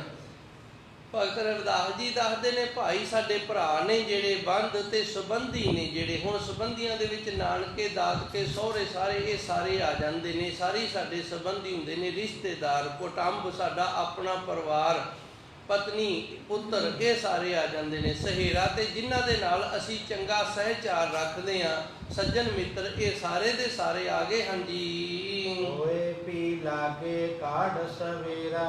ਹੁਣ ਆਣ ਕੇ ਇਹਨਾਂ ਨੇ ਕੋਈ ਚੰਗਾ ਨਹੀਂ ਕੀਤਾ। ਆਉਣ ਸਾਰ ਸਭ ਤੋਂ ਪਹਿਲੋਂ ਜਿਹੜਾ ਸ਼ਬਦ ਵਰਤਿਆ ਨਾ, ਉਹ ਹੀ ਬੁਰਾ ਸ਼ਬਦ ਵਰਤਤਾ ਹੈ। ਭਾਈ ਮਾੜਾ ਹੋਇਆ ਹੈ। ਮਾੜਾ ਤਾਂ ਉਹ ਕਹਿੰਦੇ ਨੇ ਜਿਹੜਾ ਨਾ ਹੋਣ ਵਾਲਾ ਹੋਵੇ। ਭਾਈ ਮਾੜਾ ਹੋਇਆ ਹੈ, ਫਲਾਣਾ ਸਿੰਘ ਮਰ ਗਿਆ। ਮੈਂ ਜਿੱਦਣ ਮਰ ਗਿਆ ਨਾ, ਤੇ ਮੈਂ ਬੇਨਤੀ ਅੱਜ ਹੀ ਕਰਦਿਆ, ਮੈਨੂੰ ਕਿਸੇ ਨੇ ਇਹ ਨਹੀਂ ਆਖਣਾ ਵੀ ਮਾੜਾ ਹੋ ਗਿਆ, ਗਿਆਨੀ ਜੀ ਮਰ ਗਏ ਨੇ। ਆਖੋ ਚੰਗਾ ਹੋਇਆ, ਮਗਰੋਂ ਲੱਥਾ ਹੈ। ਕਿਉਂ ਮਗਰੋਂ ਲੱਥਾ? ਕਿਉਂ ਚੰਗਾ ਹੋਇਆ ਹੈ? ਕਿਉਂਕਿ ਮੈਨੂੰ ਆਦਤ ਪਈ ਹੋਈ ਹੈ ਤਰਕ ਕਰਨ ਦੀ। ਮੈਂ ਤਰਕ ਕਰੇ ਬਿਨਾਂ ਨਹੀਂ ਰਹਿ ਸਕਦਾ। ਜਿਵੇਂ ਕੋਈ ਬੰਦਾ ਚੁਗਲੀ ਕਰੇ ਤੋਂ ਬਿਨਾਂ ਨਹੀਂ ਨਾ ਰਹਿ ਸਕਦਾ। ਆਪਾਂ ਕਹਿੰਦੇ ਹਾਂ ਚੁਗਲਖੋਰ ਹੈ, ਤੇ ਤੁਸੀਂ ਮੈਨੂੰ ਤਰਕਵਾਦੀ ਕਹਿ ਸਕਦੇ ਹੋ। ਤਰਕ ਕਿਵੇਂ ਹੁੰਦਾ ਇਹ ਮੈਂ ਇੱਕ ਵਾਰੀ ਫਿਰ ਦੱਸ ਦਿਆਂ। ਤਰਕ ਉਹਨੂੰ ਆਖਦੇ ਨੇ, ਜਿਵੇਂ ਕੱਲ ਪਰਸੋਂ ਦੀ ਗੱਲ ਏ, ਤੇ ਮੈਂ ਤਰਕ ਕੀਤਾ ਸੀ ਵੀ ਇਸ ਸਥਾਨ ਤੇ ਜਦੋਂ ਨਿਉ ਪੱਥਰ ਰੱਖਿਆ ਸੀ ਬਾਬਾ ਠਾਕਰ ਸਿੰਘ ਨੇ, ਤੇ ਇਤਨੇ ਮਕਾਨ ਬਣਾਏ ਸਨ। ਉਹ ਕਾਹਦੇ ਵਾਸਤੇ ਬਣਾਏ ਸਨ? ਉਹ ਇਸ ਵਾਸਤੇ ਬਣਾਏ ਸਨ ਵੀ ਇੱਥੇ ਵਿਦਿਆਰਥੀ ਰਹਿਣਗੇ ਤੇ ਵਿਦਿਆ ਦਾ ਪ੍ਰਸਾਰ ਚੱਲੇਗਾ, ਗੁਰਬਾਣੀ ਪੜ੍ਹਿਆ ਕਰਨਗੇ ਤੇ ਸੁਣਿਆ ਕਰਨਗੇ। ਇਸ ਵਾਸਤੇ ਬਣਾਏ ਸਨ ਨਾ। ਤੇ ਆਪਾਂ ਕੀ ਕਰ ਰਹੇ ਹਾਂ? ਇੱਥੇ ਬੱਚਿਆਂ ਨੂੰ ਰਹਿਣ ਹੀ ਨਹੀਂ ਦਿੰਦੇ, ਇੱਥੇ ਬੱਚਿਆਂ ਨੂੰ ਖਲੋਣ ਹੀ ਨਹੀਂ ਦਿੰਦੇ। ਇਹ ਤਰਕ ਹੈ, ਇਹਨੂੰ ਤਰਕ ਆਖਦੇ ਨੇ। ਸੱਚੀ ਗੱਲ ਨੂੰ ਕਮੈਂਟ ਦੇ ਵਿੱਚ ਆਖਣਾ, ਸੱਚੀ ਗੱਲ ਨੂੰ ਇੱਕ ਵਿਅੰਗ ਦੇ ਵਿੱਚ ਆਖਣਾ, ਇਹਨੂੰ ਤਰਕ ਆਖਦੇ ਨੇ। ਭਾਈ ਬੰਦ ਕੁਟੁੰਬ ਸਵੇਰਾ, ਉਹ ਵੀ ਲਾਗੇ ਕਾਢ ਸਵੇਰਾ। ਤੇ ਜਦੋਂ ਮੈਂ ਮਰ ਗਿਆ ਨਾ, ਕਿਸੇ ਨੇ ਆਣ ਕੇ ਇਹ ਨਹੀਂ ਆਖਣਾ ਵੀ ਮਾੜਾ ਹੋਇਆ, ਕਿਉਂਕਿ ਮਰਨਾ ਜਿਹੜਾ ਇਹੀ ਚੰਗਾ ਹੈ। ਜਿਹੜਾ ਮਰਨਾ ਹੈ ਨਾ, ਇਹ ਚੰਗਾ ਹੈ। ਇਹ ਇਸ ਤਰ੍ਹਾਂ ਚੰਗਾ ਹੈ ਜਿਵੇਂ ਮਨੁੱਖ ਸਾਰੇ ਦਿਨ ਦਾ ਥੱਕਿਆ ਹੋਵੇ ਤੇ ਰਾਤ ਨੂੰ ਉਹਨੂੰ ਨੀਂਦ ਵੀ ਨਾ ਆਵੇ, ਤੇ ਉਹ ਕਿਤਨਾ ਦੁਖੀ ਹੋਏਗਾ। ਇੱਕ ਮਨੁੱਖ ਸਾਰੇ ਦਿਨ ਦਾ ਉਹ ਥੱਕਿਆ ਹੈ, ਬੜਾ ਕੰਮ ਕੀਤਾ, ਬੜੀ ਕਮਾਈ ਕੀਤੀ ਹੈ, ਤੇ ਰਾਤ ਨੂੰ ਉਹਨੂੰ ਨੀਂਦ ਨਾ ਆਵੇ। ਆਪਾਂ ਬੈਠੇ ਹਾਂ ਸਾਰੀ, ਆਪਣੇ ਵਿੱਚੋਂ ਸਾਰਾ ਦਿਨ ਬੜੀ ਖੇਚਲਾ ਕੀਤੀ ਹੋਵੇ, ਤੇ ਇੱਕ ਜਾਣੇ ਨੂੰ ਕਿਸੇ ਨੂੰ ਨੀਂਦ ਨਾ ਆਵੇ, ਤੇ ਸਵੇਰੇ ਉਹ ਫਿਰ ਆਖੇਗਾ ਹੁਣ ਨਹੀਂ ਹੁੰਦਾ ਮੇਰੇ ਤੋਂ ਕੁਝ। ਕਿਉਂ? ਸਾਰੇ ਦਿਨ ਦਾ ਮੈਂ ਥੱਕਿਆ, ਤੇ ਥਕਾਨ ਦੇ ਨਾਲ ਨੀਂਦ ਵੀ ਮੈਨੂੰ ਕੋਈ ਨਹੀਂ ਆਈ, ਤੇ ਮੈਂ ਹੁਣ ਕਿਵੇਂ ਚੱਲਾਂ? ਜਿਹੜੀ ਥਕਾਨ ਹੈ, ਇਹਨੂੰ ਦੂਰ ਕਰਨ ਦਾ ਇੱਕ ਸਾਧਨ ਹੈ ਜਿਹਨੂੰ ਨੀਂਦ ਆਖਿਆ ਹੈ। ਇਸੇ ਤਰ੍ਹਾਂ ਜਿਹੜੇ ਕਈ ਬਜ਼ੁਰਗ ਹੋ ਜਾਂਦੇ ਨੇ ਨਾ, ਤੇ ਉਹਨਾਂ ਨੂੰ ਮੌਤ ਨਹੀਂ ਆਉਂਦੀ, ਤੇ ਦਾਸ ਨੇ ਫਿਰ ਆਪ ਉਹਨਾਂ ਦੇ ਮੂੰਹਾਂ ਦੇ ਵਿੱਚੋਂ ਸੁਣਿਆ ਵੀ ਜੇ ਕਿਤੇ ਰੱਬ ਹੁਣ ਚੱਕ ਲਏ, ਜੇ ਕਿਤੇ ਰੱਬ ਹੁਣ ਚੱਕ ਲਏ। ਹੁਣ ਜੇ ਮਰਨਾ ਇਤਨਾ ਹੀ ਮਾੜਾ, ਤੇ ਫਿਰ ਇਹ ਕਿਉਂ ਆਖਦੇ ਨੇ ਵੀ ਰੱਬ ਸਾਨੂੰ ਚੱਕ ਲਏ? ਜਦੋਂ ਮਨੁੱਖ ਜਿਉਂਦਾ ਜਿਉਂਦਾ ਥੱਕ ਜਾਂਦਾ ਹੈ ਨਾ, ਤੇ ਉਹਦੇ ਲਈ ਮਰਨਾ ਯੋਗ ਹੈ। ਤੇ ਇਹ ਜਿਹੜਾ ਮਨੁੱਖ ਹੈ, ਕਈ ਵਾਰੀ ਕਰਦਾ ਲਾਲਚ ਦੇ ਵਿੱਚ ਨਹੀਂ ਥੱਕਦਾ, ਥਕਾਨ ਦੀ ਪਰਵਾਹ ਨਹੀਂ ਕਰਦਾ। ਉਵੇਂ ਜਿਵੇਂ ਅਸੀਂ ਲਾਲਚੀ ਹਾਂ, ਕਈ ਵਾਰੀ ਨਾ ਇਹ ਜ਼ਿੰਦਗੀ ਜਿਉਂਦੇ ਜਿਉਂਦੇ ਅਸੀਂ ਇਸ ਗੱਲ ਦੀ ਪਰਵਾਹ ਹੀ ਨਹੀਂ ਕਰਦੇ ਵੀ ਅਸੀਂ ਮਰਨਾ ਵੀ ਹੈ। ਤਾਂ ਕਰਕੇ ਫਿਰ ਸਾਨੂੰ ਇਹ ਸ਼ਬਦ ਜਿਹੜਾ ਮਾੜਾ ਨਹੀਂ ਆਖਣਾ ਚਾਹੀਦਾ। ਇਹ ਸਭ ਤੋਂ ਚੰਗਾ ਸ਼ਬਦ ਹੈ। ਮੈਂ ਨਹੀਂ ਆਖ ਰਿਹਾ, ਗੁਰਬਾਣੀ ਆਖ ਰਹੀ ਹੈ। ਬਾਬਾ ਕਬੀਰ ਜੀ ਆਖਦੇ ਨੇ, ਜੇ ਮਰਨੇ ਤੇ ਜਗ ਡਰੇ, ਮੇਰੇ ਮਨ ਆਨੰਦ। ਜਿੱਦਣ ਮੈਂ ਮਰਾਂਗਾ ਨਾ, ਤੇ ਮੇਰੇ ਮਨ ਆਨੰਦ ਹੀ ਉਦਣ ਵੱਜਣਾ ਹੈ। ਮੈਂ ਤਾਂ ਉਸ ਮੌਤ ਨੂੰ ਯਾਦ ਕਰ ਕਰਕੇ ਆਨੰਦ ਲੈਣਾ ਵੀ ਉਹ ਦਿਨ ਵੀ ਮੇਰੇ ਤੇ ਆਏਗਾ। ਜਿਵੇਂ ਸਾਰਾ ਦਿਨ ਕਮਾਈ ਕਰਦਿਆਂ ਮਨੁੱਖ ਜਿਹੜਾ ਰਾਤ ਨੂੰ ਵੇਖ ਕੇ ਆਨੰਦ ਦੇ ਵਿੱਚ ਹੋ ਜਾਂਦਾ ਵੀ ਹੁਣ ਤਾਂ ਆਰਾਮ ਕਰਾਂਗੇ, ਉਸੇ ਤਰ੍ਹਾਂ ਭਗਤ ਕਬੀਰ ਜੀ ਕਹਿੰਦੇ ਨੇ, ਮੇਰੇ ਮਨ ਆਨੰਦ, ਜੇ ਮਰਨੇ ਤੇ ਜਗ ਡਰੇ। ਜਿੰਦੇ ਤੋਂ ਤੁਸੀਂ ਡਰਦੇ ਹੋ ਨਾ, ਮੈਂ ਉਹਨੂੰ ਆਨੰਦ ਆਖਦਾ। ਉਹ ਵੀ ਲਾਗੇ ਕਾਢ ਸਵੇਰਾ। ਹੁਣ ਜਿਹੜੇ ਆਏ ਸਨ, ਕੌਣ ਆਏ ਸਨ? ਭਾਈ ਭਰਾ ਆ ਗਏ ਨੇ, ਸੁਣ ਕੇ ਵੀ ਮਰ ਗਏ। ਬੰਦ ਰਿਸ਼ਤੇਦਾਰ ਵੀ ਸੱਦ ਲਏ ਨੇ, ਕੁਟੁੰਬ ਪਰਿਵਾਰ ਕੋਲ ਹੀ ਸੀ, ਸਹੇਰਾ ਮਿੱਤਰ ਸੱਜਣ ਵੀ ਆ ਗਏ ਨੇ। ਤੇ ਆਉਣ ਸਾਰ ਭਾਈ ਉਹ ਵੀ ਲਾਗੇ ਆਣ ਕੇ ਕਹਿਣ ਲੱਗੇ ਨੇ, ਕਾਢ ਸਵੇਰਾ। ਸਵੇਰ ਦਾ ਅਰਥ ਹੁੰਦਾ ਹੈ ਰਾਤ ਪੈਣ ਤੋਂ ਪਹਿਲਾਂ। ਸਵੇਰੇ ਦਾ ਆਪਾਂ ਸੰਸਕਾਰ ਕਰ ਦਈਏ, ਜੇ ਰਾਤ ਪੈ ਗਈ ਤੇ ਰਾਤ ਨੂੰ ਫਿਰ ਸੰਸਕਾਰ ਕੋਈ ਨਹੀਂ ਜੇ ਹੋਣਾ। ਉਹ ਵੀ ਲਾਗੇ ਕਾਢ ਸਵੇਰਾ, ਤੇ ਸੰਸਕਾਰ ਨਾ ਹੋਇਆ ਤੇ ਫਿਰ ਸਾਰੀ ਰਾਤ ਆਪਾਂ ਨੂੰ ਸਿਆਪਾ ਪਿਆ ਰਹਿਣਾ। ਹੁਣ ਵੇਖੋ, ਜਿੰਨੇ ਪਰਿਵਾਰ ਪਾਲੇ ਹੈ, ਜਿਹੜਾ ਆਪ ਭੁੱਖਾ ਰਹਿ ਕੇ ਬੱਚਿਆਂ ਦੇ ਮੂੰਹ ਦੇ ਵਿੱਚ ਪਾਉਂਦਾ ਰਿਹਾ, ਰਿਸ਼ਤੇਦਾਰਾਂ ਦੇ ਕਾਰਜ ਰਾਸ ਕਰਦਾ ਰਿਹਾ, ਤੇ ਉਹਨੂੰ ਆਖਰ ਇਹਨੇ ਰਾਤ ਨੂੰ ਸਿਆਪਾ ਪਾ ਦੇਗਾ, ਇਹ ਬੁੜੇ ਦੇ ਕੋਲ ਕਿਹੜਾ ਬਵੇਗਾ ਸਾਰੀ ਰਾਤ, ਇਸ ਲਈ ਨਾ ਇਹਨੂੰ ਹੁਣੇ ਹੀ ਸਵਾਰ ਦਿਓ, ਇਹਨੂੰ ਹੁਣੇ ਲੈ ਚੱਲੋ ਤੇ ਜਾ ਕੇ ਅੱਗ ਦੇ ਵਿੱਚ ਲਾ ਦਿਓ।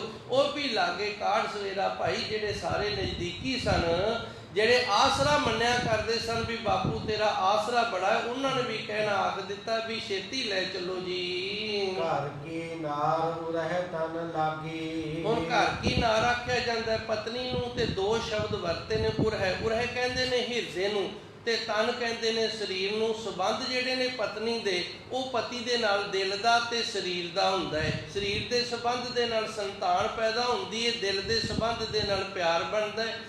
ਘਰ ਕੀ ਨਾਰ ਉਰਹਿ ਤਨ ਲਾਗੀ, ਭਗਤ ਜੀ ਕਹਿੰਦੇ ਨੇ ਔਰਤ ਜਿਹੜੀ ਜਿਹਦੇ ਨਾਲ ਸਰੀਰ ਦਾ ਤੇ ਮਨ ਦਾ ਸੰਬੰਧ ਸੀ ਨਾ, ਉਹ ਵੀ ਭਾਈ ਹੁਣ ਇਸ ਤਰ੍ਹਾਂ ਆਖਣ ਲੱਗ ਗਈ ਹੈ ਜੀ। ਉਹ ਤਾਂ ਭੂਤ ਭੂਤ ਕਰ ਭਾਗੀ। ਜੇ ਕੋਈ ਹੋਰ ਆਖਦਾ ਤੇ ਗੁੱਸਾ ਨਹੀਂ ਸੀ। ਗੁੱਸਾ ਕਾਹਦਾ ਹੈ? ਜਿਹਦੇ ਨਾਲ ਦੋ ਸੰਬੰਧ ਸਨ ਉਹਨੇ ਆਖ ਦਿੱਤਾ ਇਹ ਭੂਤ ਬਣ ਕੇ ਚੰਬੜਨ ਲੱਗ ਗਿਆ ਮੈਨੂੰ। ਓਏ ਵੀ ਉਹ ਤੋਂ ਭੂਤ ਭੂਤ ਕਰ ਭਾਗੀ, ਹੁਣ ਭੱਜ ਗਈ ਏ, ਦੂਰ ਹੋ ਗਈ ਏ। ਕੀ ਆਖਦੀ ਏ? ਵੀ ਇਹ ਭੂਤ ਬਣ ਗਿਆ ਜੀ। ਕਹਿ ਰਵਿਦਾਸ ਸਵੈ ਜਗ ਲੁੱਟਿਆ। ਹੁਣ ਭਗਤ ਰਵਿਦਾਸ ਜੀ ਕਹਿੰਦੇ ਨੇ ਸੁੱਤਾ ਹੋਇਆ ਮਨੁੱਖ ਜਿਹੜਾ ਇਹ ਲੁੱਟਿਆ ਜਾਂਦਾ ਹੈ। ਜਿਹੜਾ ਮਨੁੱਖ ਸੁੱਤਾ ਹੋਇਆ ਹੈ ਨਾ, ਉਹ ਲੁੱਟਿਆ ਜਾਂਦਾ ਹੈ, ਤੇ ਜਾਗਦਾ ਮਨੁੱਖ ਜਿਹੜਾ ਉਹ ਨਹੀਂ ਲੁੱਟਿਆ ਜਾਂਦਾ। ਹੁਣ ਅਸੀਂ ਸੁੱਤੇ ਹੋਏ ਹਾਂ, ਕਾਹਦੇ 'ਚ ਸੁੱਤੇ ਹੋਏ ਹਾਂ? ਅਗਿਆਨਤਾ ਦੀ ਨੀਂਦ ਦੇ ਵਿੱਚ। ਤੇ ਇਹ ਜਿਹੜਾ ਹੁਣ ਅਸੀਂ ਜੀਵਨ ਜਿਉ ਰਹੇ ਹਾਂ, ਇਹ ਸੁਪਨੇ ਦੇ ਵੱਤ ਜਿਉ ਰਹੇ ਹਾਂ। ਜੇ ਕਿਤੇ ਗੁਰੂ ਦੀ ਕਿਰਪਾ ਹੋ ਜਾਵੇ, ਅਸੀਂ ਜਾਗ ਪਈਏ, ਜਗਿਆਸੂ ਹੋ ਜਾਈਏ, ਤੇ ਸੋਹਣਾ ਸਾਰਿਆਂ ਨੇ, ਸੋਈਏ ਅਸੀਂ ਮਾਂ ਦੀ ਗੋਦ ਦੇ ਵਿੱਚ। ਇੱਕ ਵਾਰੀ ਫਿਰ ਮੈਂ ਦੱਸ ਦਿਆਂ, ਕੁਝ ਸੰਗਤਾਂ ਨਾ ਬਾਅਦ ਦੇ ਵਿੱਚ ਆਉਂਦੀਆਂ ਨੇ, ਤੇ ਬਾਅਦ ਦੇ ਵਿੱਚ ਆਇਆ ਨਾ ਜਿਹੜੀ ਪਹਿਲੇ ਵਾਲੀ ਗੱਲ ਹੁੰਦੀ ਹੈ ਨਾ, ਉਹ ਅੰਤਰੀਵ ਅਰਥ ਹੁੰਦਾ ਹੈ, ਅੰਤਰੀਵ ਭਾਵ ਹੁੰਦਾ ਹੈ। ਜਦੋਂ ਅੰਤਰੀਵ ਦੀ ਸਮਝ ਨਹੀਂ ਆਈ ਤੇ ਫਿਰ ਕੜਛੀਆਂ ਫਿਰਨ ਸੋ ਨਾ ਜਾਣਨ ਸੁਝੀਆਂ। ਫਿਰ ਅਸੀਂ ਕੜਛੀਆਂ ਵਰਗੇ ਹਾਂ। ਜਿਵੇਂ ਕੜਛੀ ਦਾ ਕੋਈ ਸਵਾਦ ਦੱਸਣ ਦਾ ਢੰਗ ਤਰੀਕਾ ਨਹੀਂ ਹੈਗਾ, ਉਵੇਂ ਫਿਰ ਸਾਡਾ ਵੀ ਕੋਈ ਨਹੀਂ ਹੈਗਾ। ਮਨੁੱਖ ਜਿਹੜਾ ਇਹ ਸੌਂਦਾ ਹੈ। ਸੌਂਦਾ ਕਿਵੇਂ? ਜਿਵੇਂ ਬੱਚਾ ਸੌਂਦਾ ਹੈ। ਬੱਚਾ ਜੇ ਖੇਡਦਾ ਖੇਡਦਾ ਗਲੀ 'ਚ ਸੌਂ ਜਾਵੇ ਤੇ ਸੇਫ ਨਹੀਂ, ਤੇ ਜੇ ਮਾਂ ਦੀ ਗੋਦ ਦੇ ਵਿੱਚ ਸੌਂ ਜਾਵੇ ਤੇ ਫਿਰ ਉਹ ਸੇਫ ਹੈ। ਉਹਦੀ ਮਾਂ ਦੀ ਜ਼ਿੰਮੇਵਾਰੀ ਬਣ ਜਾਂਦੀ ਵੀ ਮੇਰਾ ਪੁੱਤਰ ਹੈ ਤੇ ਮੇਰੀ ਗੋਦ ਦੇ ਵਿੱਚ ਸੁੱਤਾ ਹੈ। ਜਾਂ ਤੇ ਫਿਰ ਗੋਦ ਦੇ ਵਿੱਚ ਹੀ ਸਵਾਈ ਰੱਖਦੀ ਹੈ, ਜਾਂ ਫਿਰ ਸੋਹਣੇ ਮੰਜੇ ਤੇ ਸਵਾ ਕੇ ਉੱਤੇ ਪੱਖਾ ਛੱਡ ਦਿੰਦੀ, ਮੱਖੀ ਮੱਛਰ ਤੋਂ ਵੀ ਬਚਾ ਰੱਖਦੀ ਇਹਦਾ। ਇਸੇ ਤਰ੍ਹਾਂ ਜਿਹੜੇ ਗੁਰਮੁਖ ਪਿਆਰੇ ਗੁਰਬਾਣੀ ਨੂੰ ਪੜ੍ਹਦੇ ਪੜ੍ਹਦੇ ਭਾਵੇਂ ਮੌਤ ਦੀ ਨੀਂਦ ਸੌਂਦੇ ਨੇ, ਭਾਵੇਂ ਜ਼ਿੰਦਗੀ ਦੇ ਵਿੱਚ ਦਿਨ ਰਾਤ ਦੀ ਨੀਂਦ ਸੌਂਦੇ ਨੇ, ਉਹਨਾਂ ਦਾ ਫਿਰ ਮਾਂ ਦੀ ਗੋਦ ਦੇ ਵਿੱਚ ਸੌਣਾ, ਉੱਥੇ ਗੁਰਬਾਣੀ ਦੀ ਜ਼ਿੰਮੇਵਾਰੀ ਬਣ ਜਾਂਦੀ ਹੈ। ਗੁਰਬਾਣੀ ਫਿਰ ਉਹਨਾਂ ਦੀ ਸੰਭਾਲ ਕਰਦੀ ਹੈ। ਉਹਨਾਂ ਨੂੰ ਜਿਹੜਾ ਜੇ ਤਾਂ ਮੁਕਤੀ ਹੋ ਗਈ ਤੇ ਸੱਚੇ ਸਤਿਗੁਰ ਦੀ ਅਪਾਰ ਰਹਿਮਤ ਬਖਸ਼ਿਸ਼ ਕਿਰਪਾ, ਜੇ ਨਹੀਂ ਮੁਕਤੀ ਹੋਈ ਤੇ ਅਗਲਾ ਜਿਹੜਾ ਜਨਮ ਮਿਲੇਗਾ ਨਾ, ਉਹਦੇ ਵਿੱਚ ਫਿਰ ਜਿਹੜੇ ਮੱਖੀ ਮੱਛਰ ਵਕਾਰ ਬੁਰਾਈਆਂ ਨੇ ਨਾ, ਗੁਰਬਾਣੀ ਫਿਰ ਉਹਨਾਂ ਤੇ ਕਿਰਪਾ ਰੱਖੇਗੀ। ਤੇ ਜਿਹੜੇ ਭਾਈ ਨਹੀਂ ਜਾਗਦੇ, ਗੁਰਬਾਣੀ ਨੂੰ ਸੁਣ ਕੇ, ਗੁਰਬਾਣੀ ਨੂੰ ਪੜ੍ਹ ਕੇ ਗੁਰਬਾਣੀ ਦੀ ਗੱਲ ਨਹੀਂ ਮੰਨਦੇ, ਕਹਿ ਰਵਿਦਾਸ ਸਭੇ ਜਗ ਲੁੱਟਿਆ, ਤੇ ਉਹ ਜਗ ਦੇ ਵਿੱਚ ਆ ਜਾਂਦੇ ਨੇ। ਉਹ ਸਾਰੇ ਦੇ ਸਾਰੇ ਆਪਣਾ ਇਹ ਸਵਾਸਾ ਰੂਪੀ ਪੂੰਜੀ ਧਨ ਹੈ, ਜਿਹੜਾ ਜੀਵਨ ਹੈ, ਜਿਹੜਾ ਇਹ ਲੁਟਾ ਕੇ ਚਲੇ ਜਾਂਦੇ ਹਨ ਜੀ। ਹਮ ਤਾਂ ਏਕ ਰਾਮ ਕਹਿ ਛੁੱਟਿਆ। ਹੁਣ ਭਗਤ ਜੀ ਕਹਿੰਦੇ ਨੇ ਅਸੀਂ ਨਹੀਂ ਲੁੱਟੇ ਗਏ। ਅਸੀਂ ਕਿਉਂ ਨਹੀਂ ਲੁੱਟੇ ਗਏ? ਕਿਉਂਕਿ ਅਸੀਂ ਵਾਹਿਗੁਰੂ ਵਾਹਿਗੁਰੂ ਕਰਦੇ ਰਹੇ ਹਾਂ, ਤੇ ਵਾਹਿਗੁਰੂ ਵਾਹਿਗੁਰੂ ਕਰਦਿਆਂ ਛੁੱਟ ਗਿਆ। ਇਸ ਲਈ ਸਾਨੂੰ ਹਰ ਸਵਾਸ ਦੇ ਨਾਲ ਵਾਹਿਗੁਰੂ ਵਾਹਿਗੁਰੂ ਕਰਨਾ ਚਾਹੀਦਾ ਹੈ, ਤਾਂ ਕਿ ਪਤਾ ਨਹੀਂ ਕਦੋਂ ਸਾਡੀ ਜਾਨ ਨਿਕਲ ਜਾਏ, ਤੇ ਅਸੀਂ ਜਦੋਂ ਵੀ ਮੌਤ ਦੀ ਨੀਂਦ ਸੋਈਏ ਤੇ ਵਾਹਿਗੁਰੂ ਦੀ ਗੋਦ ਦੇ ਵਿੱਚ ਹੀ ਸੋਈਏ। ਉਹ ਆਪਣੇ ਗੁਰੂ ਦੀ, ਆਪਣੀ ਮਾਤਾ ਦੀ ਗੋਦ ਦੇ ਵਿੱਚ ਹੀ ਸੋਈਏ।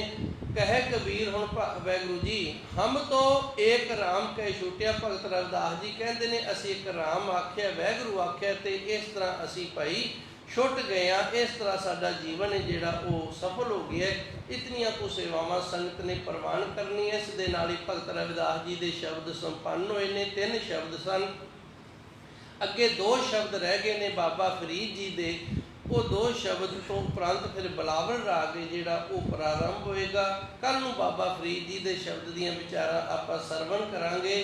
ਧੰਨ ਗੁਰੂ ਮਹਾਰਾਜ ਜੀ ਰਹਿਮਤ ਕਰਨ, ਤੰਦਰੁਸਤੀ ਦੀ ਦਾਤ ਬਖਸ਼ਿਸ਼ ਕਰਨ। ਦੇਹੋ ਸੱਜਣ ਆਸੀਸ ਛੜੀਆ, ਜੋ ਹੋਵੇ ਸਾਹਿਬ ਸਿਓ ਮੇਲ। ਕਹਿ ਰਵਿਦਾਸ